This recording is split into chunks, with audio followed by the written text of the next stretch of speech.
Bienvenue mesdames et messieurs dans cette revue de presse économique sur Ecofin Télévision. Débutons avec Forum des As qui titre à sa une « Carburant, il n'y aura aucune perturbation ». Le journal écrit « Le Premier ministre Jean-Michel Sama Lukonde a réuni autour de lui, le mardi 17 octobre, une séance de travail avec le ministre des Finances, celui des hydrocarbures, des représentants de banques ainsi que des pétroliers. C'est au cours de cette réunion que le gouvernement a harmonisé les vues avec les opérateurs du secteur pétrolier et évité les risques des ruptures d'approvisionnement du pays en produits pétroliers.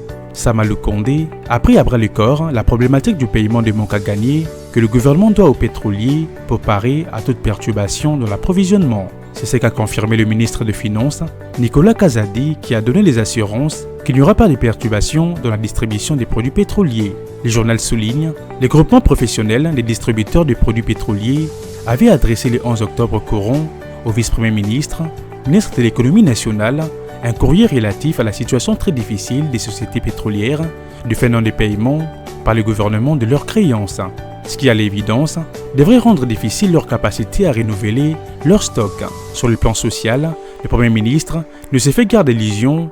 Il sait que des perturbations dans ces secteurs présentent un risque direct sur le prix des produits alimentaires ainsi que sur le coût des transports.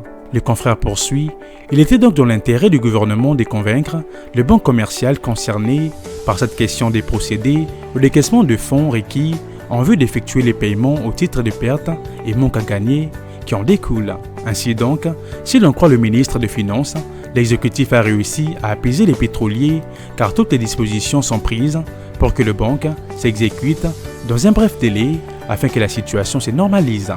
Les confrères notent, dans leurs lettres, les sociétés pétrolières menaçaient déjà d'appliquer, à dater de ce mercredi 18 octobre, un contingentement avec une adaptation des heures d'ouverture des stations-service à 17h juste, et cela pour prolonger tant soit peu la couverture pour les faibles stocks disponibles. Les pétroliers justifient cette position par le fait que la bouffée d'oxygène attendue avec le paiement par l'État de la créance des pétroliers par la voie des banquiers n'est toujours pas arrivée.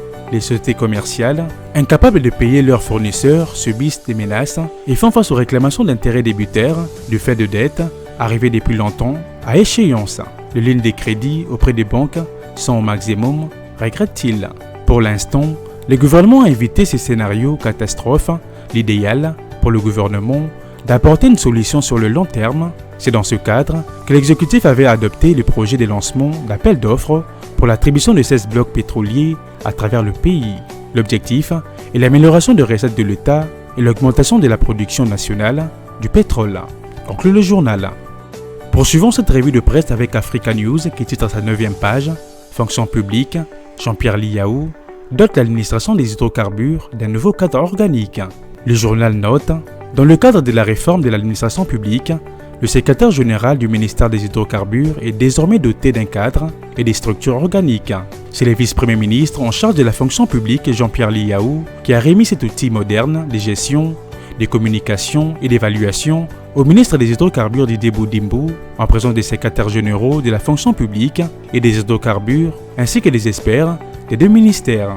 À cette occasion, souligne le journal, le VPM Jean-Pierre Liaou a invité les ministres des hydrocarbures à ne pas dépasser les plafonds arrêtés par le cadre organique. Satisfait par la signature, le ministre Didier Boudimbo a fait savoir que ce cadre organique va renforcer le travail qui s'effectue au niveau de son ministère.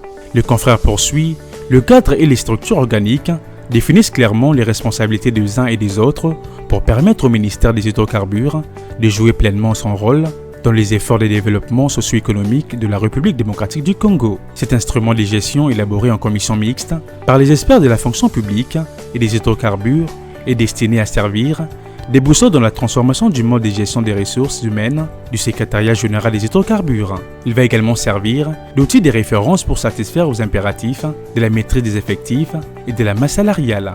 Le ministère des hydrocarbures s'est engagé à respecter scrupuleusement le plafond d'emploi arrêté, à se conformer au cadre juridique régissant les recrutements et la gestion des ressources humaines de l'État et à s'aligner sur les objectifs liés à la mise en œuvre de la réforme et de la modernisation de l'administration publique.